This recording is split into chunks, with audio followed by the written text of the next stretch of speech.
Hi everyone, welcome to tonight's Facebook Live from Pete Henderson. Just going to read a welcome to country. South Pacific Private recognises the Guyamaigal people as the traditional owners and custodians of the land upon which we work. We pay our respects to elders past, present and future, and to all Aboriginal and Torres Strait Islander people. So thanks all for coming. I firstly want to say I feel a bit honoured and privileged to be here. This is Alistair. And I've got a special place for South Pacific that I have a lot of history around. For 20 years I've been involved. 20 years I came through here as a client. So I've been connected with the hospital in some way for 20 years and I'm a part of the day program now. So it's nice to be here. And we talked about tonight around what to talk about, and obviously the focus, it's Men's Week and Men's Health Week, and we just thought that we would invite you guys or whoever's watching and online now, if you've got anything that comes up, any comments or questions from now as we go, I just want to invite that and welcome that, because it becomes more of an involved we thing rather than an us thing. So I just want to encourage that as we go. So please feel free to send your questions. So Al, welcome. Thank you, Pete. Thank you.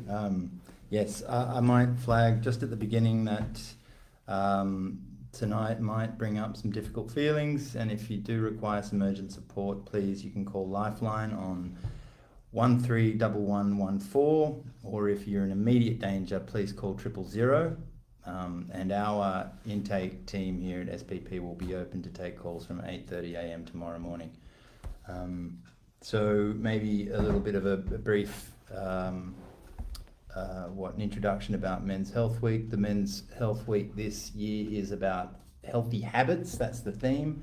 I think it's about finding out, I guess, micro habits towards managing a healthier life in general.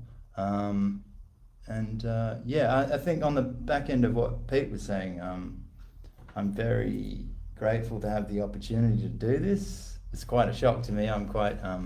I think I'm flattered, but I'm also very grateful. As an opportunity, I'm one of the therapists here, and I love the work. I love working with the clients in here. It's very, very meaningful to me, and it holds a special place in my heart working here too. I've not had the long history that Pete has. I've only been here for just over a year, but it's been a powerful learning curve. So I'm very grateful to be here. Now I should read these stats out. Actually, maybe we can kick it off with this. This is quite interesting. 1 in 8 men will have depression. 1 in 5 men will experience anxiety at some stage of their lives. Yet 72% of males don't seek help for mental disorders. So that as a little sort of, I think, a framework to work from. Pete, why do you think that men are less likely to reach out for help when it comes to their mental health? What do you think? Well, we were just touched on this before. I mean, I can only share my own experience of why it's been difficult for me, but obviously there's a cultural component there. But you know, I was born into a family where I still, you know, when I feel angry, I have mum's voice that says, "Don't be angry," that comes up. So and also too, it's like, just there's something wrong with me, like get over it. So I grew up in a family system where it wasn't encouraged, and I suppose in many ways I'm still teaching myself how to connect emotionally with myself and other people now. So it's like a bit of a long process in that. What wasn't encouraged, sorry? It's like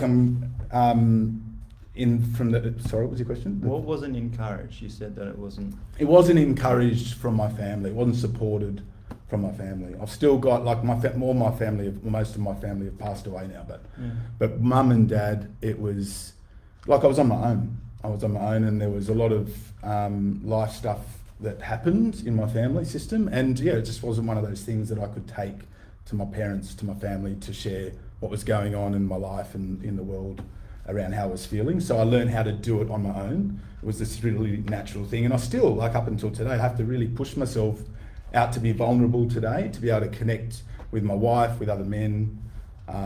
It's like this real thing that I've had to practice since I've, for the last, and continue to practice for a long time. So what, you figured it out yourself, Still practicing. There's something that, I suppose to say is that even though I work in this industry and still, I still work with people, it's one of the biggest, I suppose, beneficial things but painful things that it's taken me. I've had to confronted to my past. So it's one of those shitty gifts really that I've had to have a look at the history and start doing the work. And the more work I work with people, the more I've had to do my own work and learn how to trust and support and connect, in a therapeutic relationship and with friends, and to learn how to be intimate and honest around connecting emotionally. So, do you find it easy to do?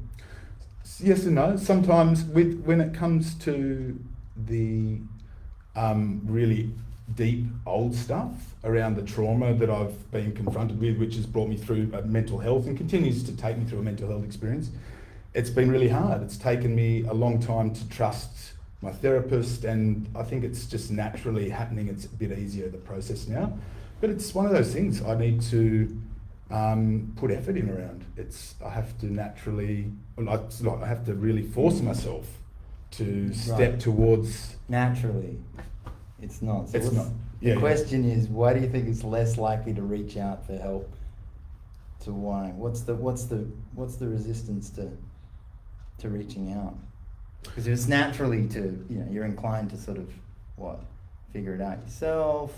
Sounds like you're pretty self-reliant. Well, I've just naturally still like to do things on my own. So it's recovery for me is about connection and stepping towards other people. Yeah, right. Yeah. But I still have this natural sense, a natural thing that goes, let's be on my own. So it takes effort. It's and that's what self-care for me is action and effort. Self-care, right. It's around connection, which is a big part of self-care. It's about being in relationship with myself and stepping towards others. And it's hard work. Yeah. Even working with clients is one part of it, but it's hard work to front up in my own life and with my own history and healing. It's an ongoing thing. Yeah. What's your thoughts around reaching out and why it's difficult?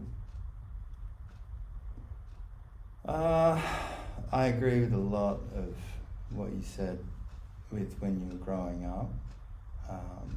I think there was an attitude I had to have, which was, I will be able to figure it out. I think it became some kind of defense where I became quite, like I said, I think I became quite self-reliant. My family doesn't, as role models, the way I grew up in my household, my parents weren't particularly good at articulating complicated feelings. That's a bit, being a bit vague there, but difficult things, painful things, they had, I think there was a lot more silence, or there was a lot more explosiveness, and there was no real, what I might consider a more, conversational way, I suppose, of describing painful and difficult things, right? So then as a kid, the role model I get is, I guess it's kind of looks stoic or stony or something like that, right? That's where you get this suck it up, fix it, and then I think unfortunately what happened to me was that becomes a real pattern, and then it. Look, I see it has value. It has value as a youngster, and it keeps you safe kept me safe in that developing stage. But then it has this sort of sting in its tail. It's a double-edged sword. You fast forward 20 years with that as a very unhealthy blueprint to work with. Then I stop actually reaching out. I stop asking, and that's really becomes invisible to me. I kind of become a prisoner to my whatever it is, my own defences. Looks like it stops working. Oh God, yeah, absolutely. I mean, it runs out of steam because the rest of the world's moving on, and really, at the end of the day, I'm operating on an 8-year-old's operating system, trapped in a 40-year-old's body, and that doesn't match. I've got attitudes that are 30 plus years too old, and they don't match the lifestyle. So then I've got to be in a position to be open to all of this conversation about mental health. Well, in my household, you don't talk about mental health. It wasn't a conversation, it wasn't a subject. It always happened somewhere else, someone else. So there's no real conversation around it. And I think everyone was maybe afraid to have the conversation again because it was a difficult, complicated subject. So got to figure it out. And then that's just its own sort of faulty framework for operating with the world. And then I don't know how to really access help. I don't know who to ask. And then, everything I've done to try and sort of, keep myself safe is ending up killing me, really. So, and that's for me. I mean, that's me, really. I think it was the role model around conversation. I think that's it. Yeah, it's like when you come into South Pacific, the dysfunctional family system, don't talk, don't feel, don't trust. So the recovery for me is the opposite of all of that addictive behaviour, and so it's learning how to talk, slowly learning how to feel and trust others, and I came from that family system where that just didn't happen. No. Yeah, and I just had just as you were sharing then, I had and even before I had a couple of memories of, I don't think the only time I saw my father crying was actually when I was in here as a client in Family Week. That was the only time I seen him cry. And then any other time, a few months later, that he shared something that I felt really close to him, and I was actually out of addiction. I was like, here I am. And he said, I saw him one day, and he said, I think I feel lonely. And that was the only two real things that I really heard, my dad share around emotion. Wow. And I still have Mum's message, don't be angry. So I get a sense that my mental health, I can honestly say now I've got an experience of what I've experienced in mental health in the last few years, and that's come as the result of connecting with really early childhood stuff and through COVID. And it's been mental health comes as a result of, or poor mental health, or this really toxic shame thinking, and where I go with my thinking and where I create and what I think about myself. That's been my mental health experience that just plays out. That's come as a result of not talking, not feeling, and not trusting. So recovery is about slowly connecting with that, and I think the more I get to share and connect with others, the more mentally okay I feel, and the more grounded and connected I feel in the world. Yeah. We've just had a couple of questions. Thanks, Liam and Andrew. Liam has asked, when we have those dips and lows, what advice do you have to reduce the likelihood of relapse? Well, do you want me to go first? You just answered it. Yeah. Well, Liam, for me, recovery, like the way I look back on it all, and the further I move away from relapse as a process, relapse for me is not about the drink or the drug, it's the process of not connecting which takes me there, and the process of not connecting and staying with myself. So recovery is all about connection. It's about connecting with myself, with the world, with other people, and learning how to find myself or discover myself in the relationships through connection. So I think that for me, the more connection that I have in my life and recovery, the further away from relapse and addiction it feels like that. I feel more, and also too, it's like the more self-care, which I think is an important topic or part of tonight for me, is about self-care. And self-care it's hard work, but the more you come in here and you learn how to self-esteem. If you want to feel self-esteem, you do esteemable things, right? So the more self-care and gentle, loving things that I can do for myself. Healthy habits. Healthy habits, thank you. The better I feel about myself, which is the more further away from relapse as well. So it's about connection, and that's self-care I'm referring. It's all about connection too. So yes. What do they say? Connection is the opposite of addiction. Connection's the opposite of addiction. Yeah, so the opposite of addiction is connection. That's the way they frame it. But I completely agree. What's the likelihood? Reduce the likelihood of relapse. Well, reducing the likelihood of relapse would be remaining involved, remaining connected. Everything you're doing there is reducing the likelihood of relapse. The more you stay involved, the more you stay in contact with healthy people and people that are supporting your recovery, or I don't know whether it's your sponsor or a therapist or people in your network or whatever it is. They're the things that are reducing your likelihood of relapse, I think. Because it moves further away from you. It's not on the table of options when you're in the middle of whatever your recovery is. They say something about the herd, it's the people, you go into the dead center of it, and it's the safest place to be.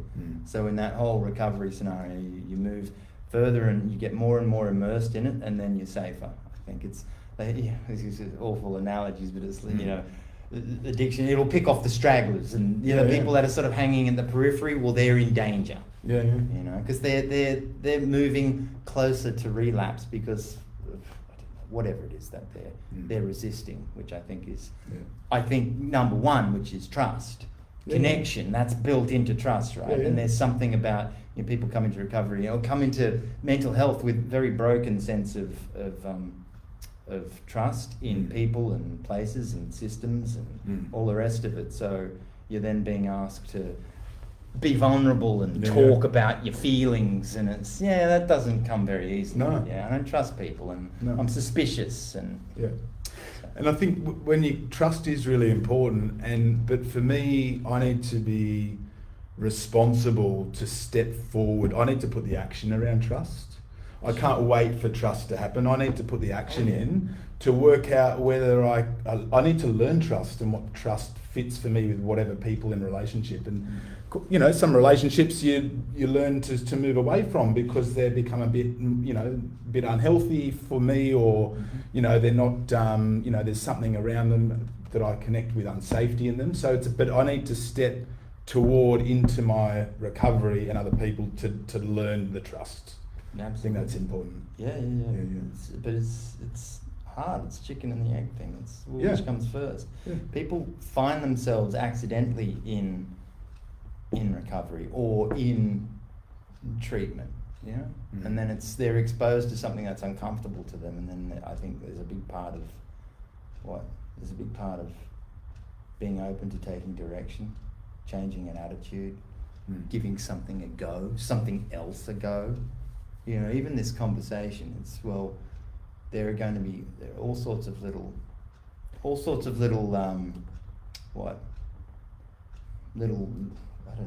little instructions and little encourages and invitations for people who are listening, right?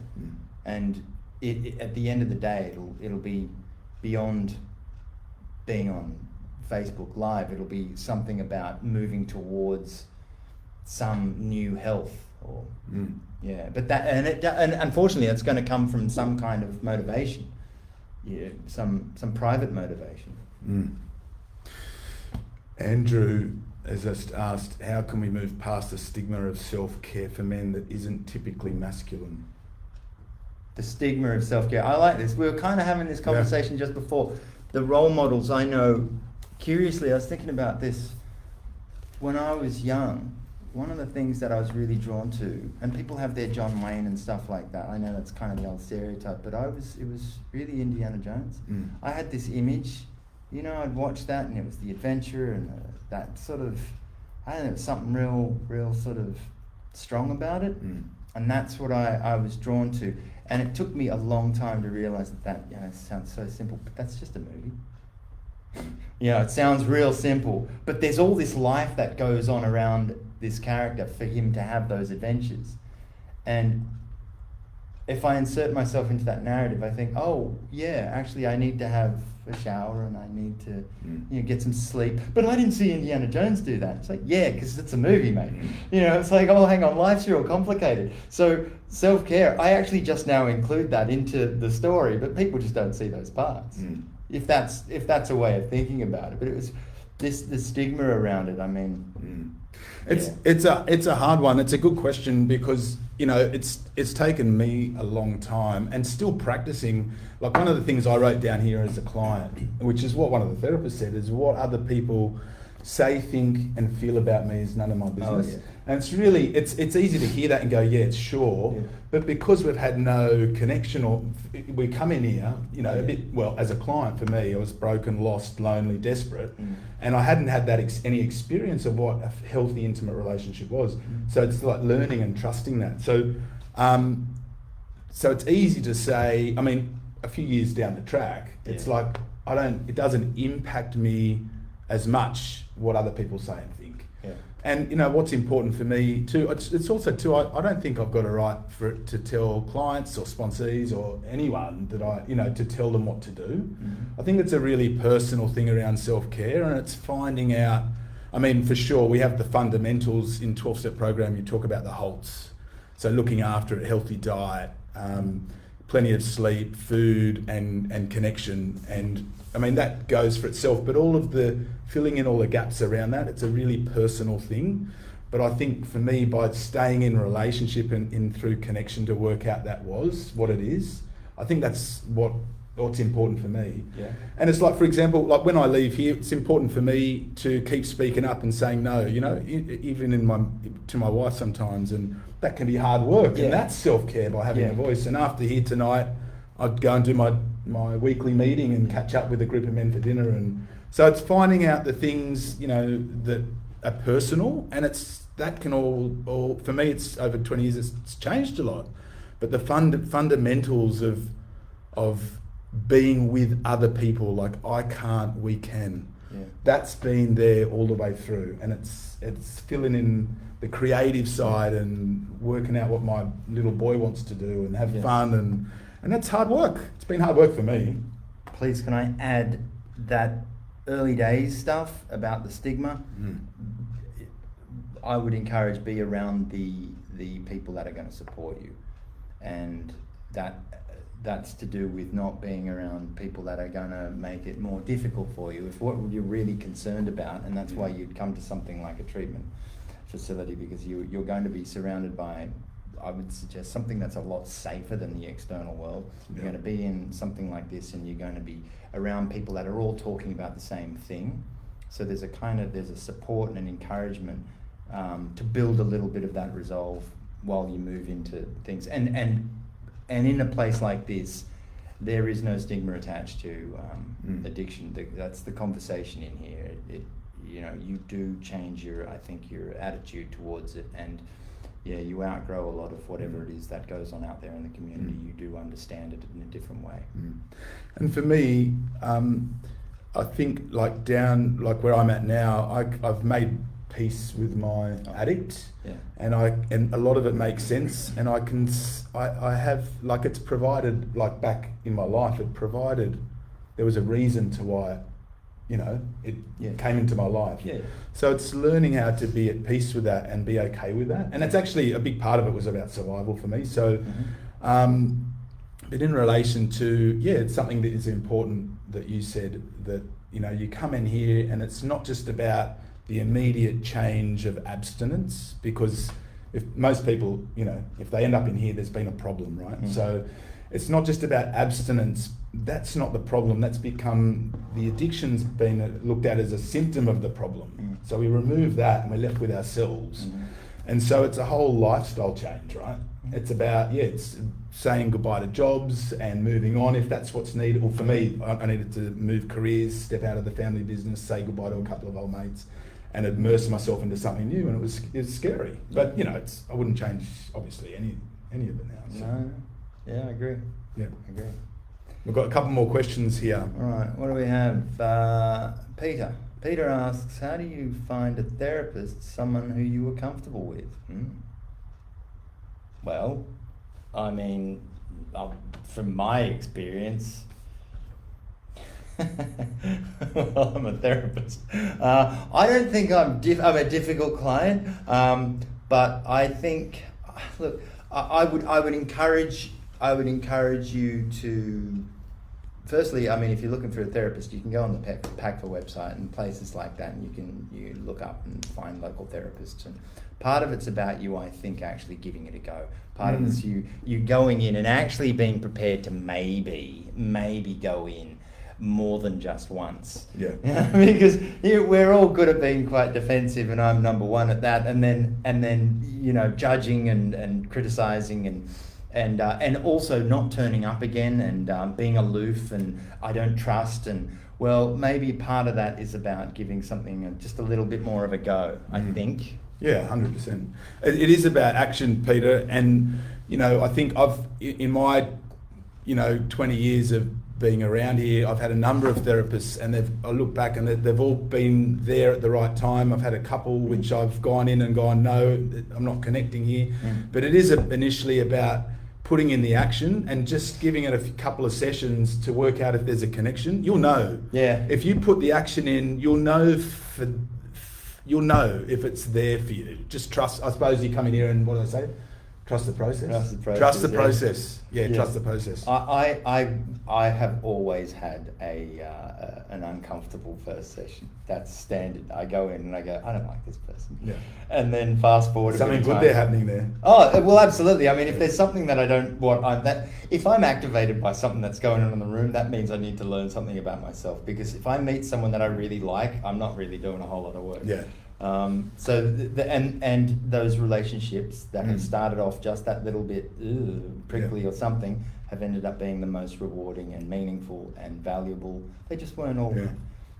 Because the therapeutic journey for me has been the most important part of my recovery. Yeah. I mean, for sure in here, but learning how to be with someone and to be in relationship. Yeah. And to learn how to trust another person, which has never happened. It's all really new. Massive. But it is a process. It's a process of as stuff comes up in recovery, stuff comes up and life happens, and then all of a sudden, if you've got childhood trauma, then at some point, if you stay in recovery, that'll come up too. And it's about learning how to be in a relationship with someone and just, I suppose, trust. I've had to trust the process.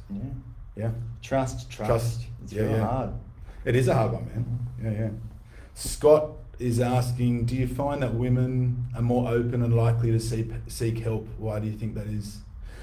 Well, I think generally, it's women I don't even know if it's that vulnerability, I think, and connection and what women want. It's just how it's been, and I think, it's changing now. It's times are changing. It's like there's a stereotype to that now. I think. Yeah. I think there's, the stereotype is women are more, they're more articulate, or they're more open, and they share, or they're more vulnerable, or they cry, and all of this, and maybe that's true, and I don't know. I mean, my experience in the last 8 years has been very different. Perhaps people, as they mature, or men mature, and they're exposed to something like this, are encouraged at least to connect with other people. I think you'd be surprised. I just don't think the intimacy or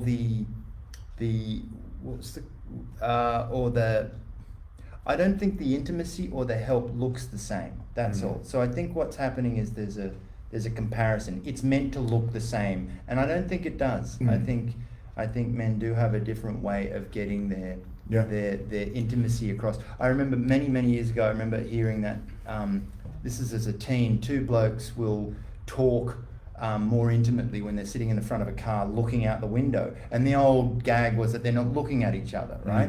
So that sat with me, and it sat with me many years later, and I've seen that the power of eye contact and all that sort of stuff. But what I got was, no, I'm being just as intimate, but in a different way, I think. That's what I got. And, I mean... Yeah, sure, there is a different way. And I think it's important to acknowledge it's not like women are more open. I think me as a man, it's been more difficult, but just because of my life experience. Yeah. And so learning how to front up to my wife and to relationships is it's just been it's a personal thing. It's not so much a gender thing. Well, that's the other thing too, right? You break it down and it actually becomes very, very unique and idiosyncratic. Every person has a different way of really, I think, expressing their. I think we're talking about intimacy and their vulnerability. I think, yeah. And so, you know, let's say hypothetically, crying is not an indication. Well, it's an indication for one person of some kind of vulnerability, and it might not be for another. Some persons, you know, you look for the signs. Some person may be just very quiet, and that's a real expression of pain. You know, so I think it's I think we all do communicate in our way. Yeah, it's about finding out what works individually, I think, and you know, whether for myself and also too working with clients, it's like just being with whatever works. It's like finding out where they're at and working with the process. Being with people where they are at the time. Yeah. Frida's asked, my partner has only just remembered trauma from 50 years ago. Can CPTSD affect personality? Well, I'll just jump in on here this one. Sure. Yeah. I can say that in the last 4 or 5 years, I've experienced my own experience of PTSD, and it really affected me, and it also had an impact on my wife and my children, and not initially knowing what it was when I woke up, and it really affected me. And if it's going to affect me, it's going to affect others naturally. So, and then it works in reverse. Like the more self-care that I do and the more I look after that, then the more care and the more I can look after and be there for others. Yes. But definitely PTSD is something that needs some sort of support around, especially when it's unclear in the process of healing and working with it. Yeah, and the $1 million question is, hypothetically, does your husband know, you know, that's what's happening? I mean, if it's coming up and you experience a change in personality because whatever it is that's coming up for him, I mean, really that's for him to come to a place to, I don't know if it changes a personality. I think it influences the way you interact with your world. I think that's what happens. It's just, you know, it makes things more difficult, or perhaps it makes him more withdrawn, or he's going into some kind of shame, or he doesn't know how to actually communicate what's happening for him. And then, so really it's the world around him, like you say, like the family, they're the people that are going to see it first. They're going to say, what's going on with dad, or what's going, you know. And it's important, like for me, it's been important to take that to my therapist and get support around it, because it's separating the old with life today. It's not projecting it out onto into the family. So when it comes to trauma and PTSD, which starts for me, it started in a physical thing, but then obviously acted out with rage and snappiness and behaviour and isolation, all that stuff, which is not about the family, but it impacts them. It's not about me and my personality. In fact, it's actually, for me, it's trauma. PTSD is, my history's come knocking at the door to be addressed, and so it's actually a gateway to my truer personality in a way. Well, that's the process of integration. I think there are these things that are sitting in there that have been unaddressed. And part of that therapeutic journey is to go in there and explore and do some healing and maybe a little bit of a clean out. There are some things that need to be looked at and healed. I think that's what happens, because like you say, they do come knocking. What I find is that there are things that start smelling in my background.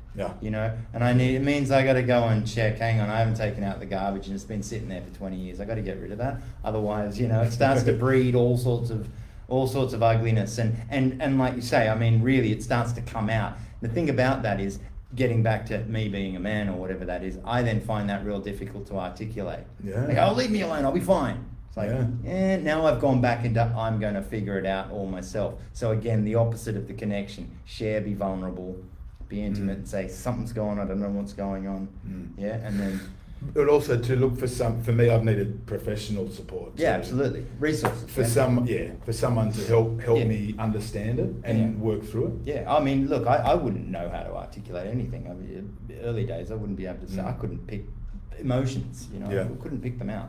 Yeah. Jules has asked, do you have any suggestions for approaching someone's drug use and gambling? They think they're in control. I don't want to talk and don't think it's a problem. Well, do you want to go? Or do you want me to go? Jules. For Jules, first... I just want straight away, Jules, I want to support you, Jules. Yeah. I want to support you. It's like... it's like... because no one could have told me.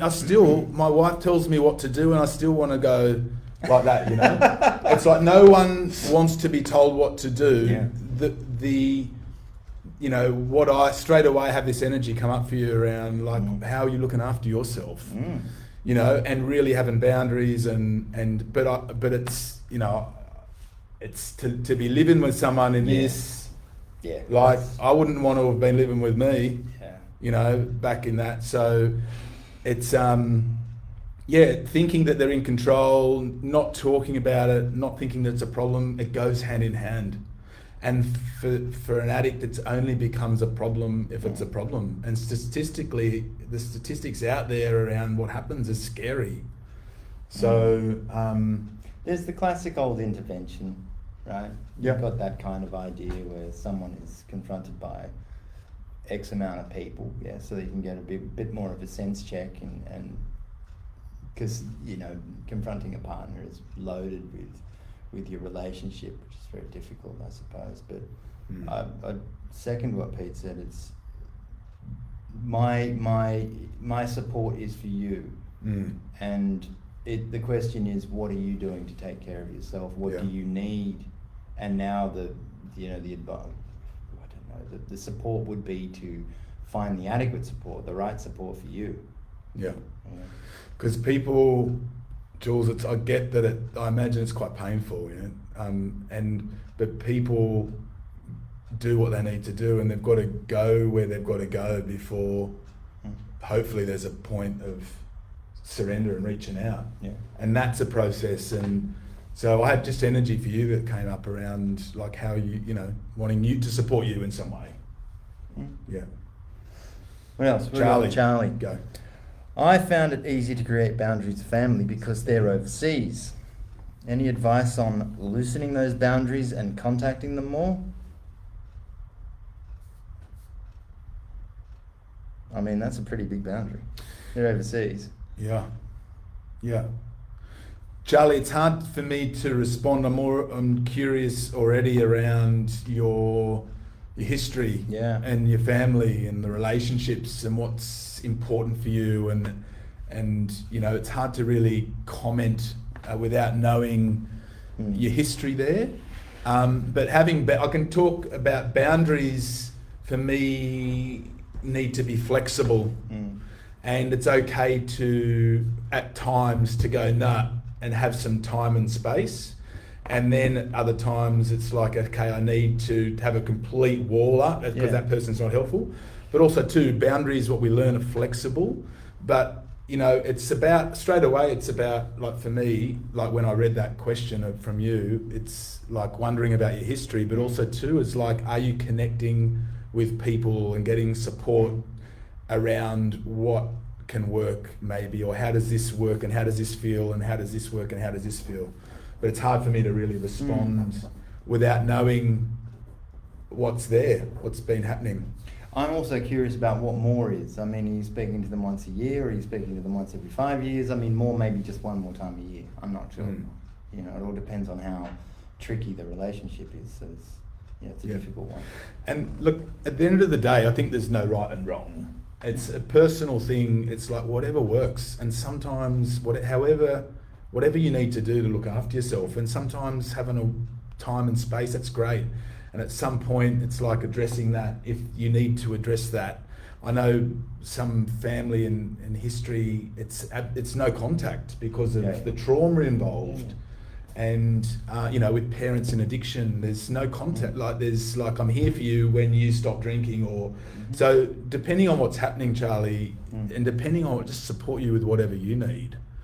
But the only way I work out what I need is that whole thing of connection again. Not being in a relationship, and because I can't work it out on my own. I need Alistair to help me. Take a bit of advice to do that. Oh, okay. Oh wow, it's time. We've sort of come into the end of time, everyone. We wanted to. I hope that sort of worked because we wanted to involve the questions, and we sort of done that. But we had a few of the questions and things ourselves. Yeah. And we haven't done that, so I hope it's worked in some way for someone out there. So, is there anything that we want to just touch? Like, just come back to what our sheet is. I might just check in on what does self-care look like for this guy. I think, definitely speaking to people. Yeah, I mean, don't get me wrong, there are things like, having a bit of exercise, which 100%. I'm quite guilty of not actually fulfilling at the moment, and I can feel it. Makes a big difference. You mentioned the Holts, that's massive. Yeah, the old hungry, angry, lonely, tired, stressed, all that sort of business. You got to check in with those because I don't know how they're going to, influence the next one. So if I get a good night's sleep and I eat a good breakfast, etc., all that sort of business, it all plays out throughout the day. And then just remaining in that position of vulnerability to speak to people and to say, I don't know. That's a big one for me. I don't know how to do it, or I need help. I'm sorry. That's a big one. Forgiveness. Yeah, that's massive. Yeah, it's probably my hardest one. Yeah, absolutely. I just want, like you brought up physical exercise. For me, that has been huge for me. It's been so important. I learned it in here, and there's evidence now. You get your heart rate up to a level and keep it there for a period of time through strenuous exercise, and you release the same endorphins as the base antidepressant. You create that hormonal base through your brain, so that's a proven thing. Exercise is really important. It's been an important part for me, and it's generally, I just wanted to say, self-care is generally the things that I don't want to do that are good for me, and I just want to own that. Like, I prefer to eat ice cream and lollies, right? But I eat vegetables and I feel better for it physically. It's hard to go to the gym, but every time I leave the gym, it's really important. It's hard to front up for me relationally and say I'm sorry. Right, relationally. But I feel really good about it. Like, when I have the connection, I come alive. Right, and that sounds like when you parent yourself, when you actually act responsibly. And act maturely, and when I don't act out like a little boy, which is sometimes what I want to do, which is just eat licorice and watch movies. That's not a healthy, isn't a mental healthy way to live, I think. So, I think that's it. Thank you. Thanks, everyone. I think that's it. I hope. I hope there has been something in there. I'm sure there's been something in there. Thanks, Al. Thanks for your contribution. No, thank you very much, Pete. Thanks for yours. Thank you.